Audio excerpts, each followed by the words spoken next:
प्यारे संतों, एक राजा ने कुछ ब्राह्मणों को भोजन के लिए अपने महल में बुलाया। ब्राह्मण महल में आए। राजा ने उन ब्राह्मणों को भोजन महल के आंगन में कराया। साथ संगत जी, राजा के रसोइया खुले आंगन में ब्राह्मणों को भोजन कराने के लिए भोजन पका रहे थे।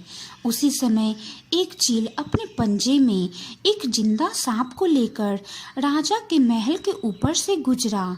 तब पंजों में दबे सांप ने अपने आप को बचाने के लिए, चील से बचने के लिए अपने फन से जहर निकाला। संतो जी, सांप के मुख से निकली हुई कुछ बूंदे जहर की बूंदे वो लंगर में जाकर गिर पड़ी, जो लंगर ब्राह्मणों के लिए तैयार हो रहा था।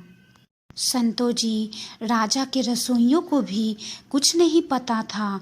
वो तो बड़े प्यार, आदर और सत्कार से ब्राह्मणों के लिए भोजन तैयार कर रहे थे, लेकिन वो भोजन अब जहरीला हो गया था। संतो जी, किसी को कुछ पता न चला। ब्राह्मण भोजन करने लगे।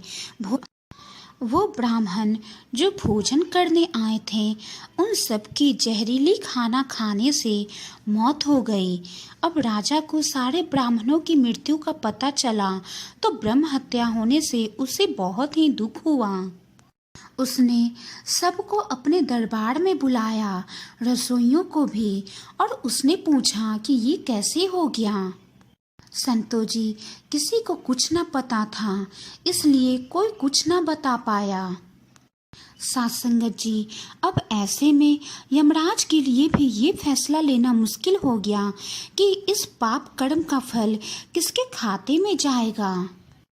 राजा, जिसको पता ही नहीं था कि खाना जहरीला हो गया है, या रसोइया, जिसको पता ही नहीं था कि खाना बनाते समय वो जहरीला हो गया है। सांप के मुख से निकली हुई जहर की कुछ बूंदें खाना में गिर चुकी हैं। वो चील जो जहरीली सांप को लिए राजा के महल के ऊपर से होकर गुजरा, या वो सांप जिसने अपनी रक्षा के लिए, अपनी जान बचाने के लिए जहर निकाला। साथ संगत जी, बहुत दिनों तक ये मामला यमराज के दरबार में अटका रहा, पेंडिंग पड़ गया। संतो जी, कुछ महीने बीत गए। कुछ महीनों के बाद कुछ और ब्राह्मण राजा से मिलने उस राज्य में आए और उन्होंने एक महिला से महल का रास्ता पूछा। उस महिला ने महल का रास्ता तो बता दिया, पर रास्ता बताने के साथ साथ ब्राह्मणों से ये भी कह दिया, देखो भाई, जरा ध्यान रखना, वो राजा आप जैसे ब्राह्मणों को खाने में जहर देकर मार देता है। साथ संगत जी, जैसे ही उस महिला ने ये शब्द कहे, उसी समय यमराज ने फैसला ले लिया कि उन मृत ब्राह्मणों की मृत्यु के पाप का फल इस महिला के खाते में जाएगा और इसे उस पाप का फल भुगतना होगा। साथ संगत जी, यमराज के दूतों ने यमराज से पूछा, प्रभु ऐसा क्यों, जबकि उन मृत ब्राह्मणों की हत्या में उस महिला की कोई भूमिका ही नहीं रही, उस महिला का कोई हाथ ही नहीं रहा। तब यमराज ने कहा कि भाई देखो, जब कोई व्यक्ति पाप करता है तब उसे बड़ा आनंद मिलता है, पर उन मृत ब्राह्मणों की हत्या से न तो राजा को आनंद मिला, न ही उस रसोइया को आनंद मिला, न ही उस सांप को आनंद मिला, और न ही उस चील को आनंद मिला। लेकिन जो वो पाप कर्म की घटना घटी, उस घटना की बुराई करने के भाव से उसे बताकर उस महिला को जरूर आनंद मिला। उस महिला के चेहरे पर खुशी वो आई। इसलिए राजा के उस अनजाने पाप कर्म का फल अब इस महिला के खाते में जाएगा। साथ संगत जी, कहने का भाव है, जब भी कोई व्यक्ति जब किसी दूसरे के पाप कर्म का भाव बुरे भाव से करता है, तब उस व्यक्ति के पापों का हिस्सा उस बुराई करने वालों के खाते में भी डाल दिया जाता है। संतो जी, अक्सर हम सोचते हैं कि हमने तो जीवन में ऐसा कोई पाप नहीं किया है, फिर भी हमारे जीवन में इतना दुख क्यों, इतना कष्ट क्यों आया है। ये दुख, ये कष्ट और कहीं से नहीं, बल्कि लोगों की बुराई करने के कारण, उनके पाप कर्मों से आया है।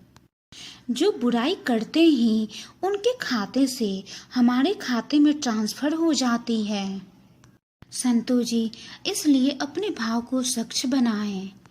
किसी की बुराई ना करें, किसी की निंदा ना करें, किसी की चुगली ना करें। क्योंकि अगर हम ऐसा करेंगे, सबकी बुराई करेंगे, सबकी निंदा चुगली करेंगे, तो उनके किए गए पापों का कर्म हमारे खाते में जरूर कुछ आ जाएगा और हमें वो भुगतना ही पड़ेगा। जिस प्रकार उस महिला ने ऐसा कोई पाप नहीं किया था, लेकिन उस महिला ने ब्राह्मणों से राजा की बुराई की, अपने मन में राजा के लिए बुरा भाव लाया और राजा के अनजाने में किए गए कर्म का फल उस महिला को भुगतना पड़ा। संतो जी, सतगुरु माता जी भी आज हमें यही सीख दे रही हैं कि हमें किसी के भी बुराई को नहीं देखना है, हमें सबके अच्छाई को ही देखना है, उनके गुणों को देखना है और उनके गुणों से देखकर कुछ सीख लेनी है।